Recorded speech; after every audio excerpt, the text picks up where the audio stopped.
Hello అండి. Welcome to Havisha వంటలు. Cornflour halwa ఎలా చేయాలో చూద్దాం.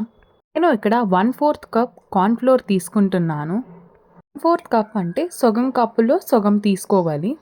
అందులో కొంచెం వాటర్ వేసి లంప్స్ లేకుండా బాగా మిక్స్ చేయాలి. లంప్స్ అస్సలు ఉండకూడదు.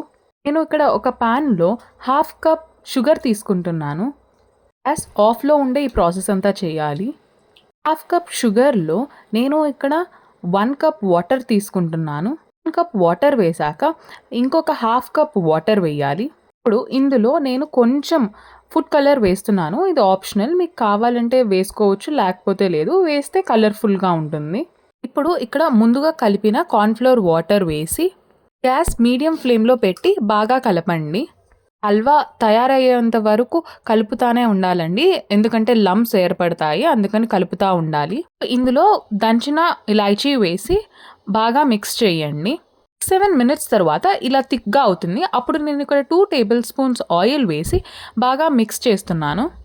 ఒక 4, 5 మినిట్స్ తరువాత ఫైనల్‌గా నేను ఇక్కడ 1 టేబుల్ స్పూన్ ఆయిల్ వేసి ఒకసారి మిక్స్ చేసి టోటల్ ప్రాసెస్ లో ఫ్లేమ్‌లోనే అవ్వాలండి. ఒక ఫైనల్‌గా 10 మినిట్స్ తీసుకుంటుంది. తర్వాత ఇలా థిక్‌గా అయినప్పుడు ఒక గ్రీస్ చేసిన ప్లేట్‌లోకి ఈ మిశ్రమాన్ని వేయండి.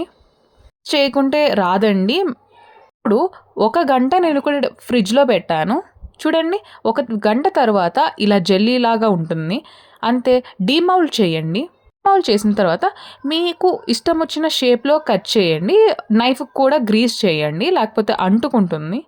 ఇక్కడ బాక్సెస్‌గా కట్ చేస్తున్నాను. అయితే simple and easy cornflour halwa tasty and ఈజీగా రెడీ అయిపోయింది. మీకు గానీ ఈ వీడియో నచ్చితే లైక్ చేయండి, షేర్ చేయండి, సబ్స్క్రైబ్ చేయండి. మీకు ఏమైనా రెసిపీస్ కావాలంటే కామెంట్ సెక్షన్‌లో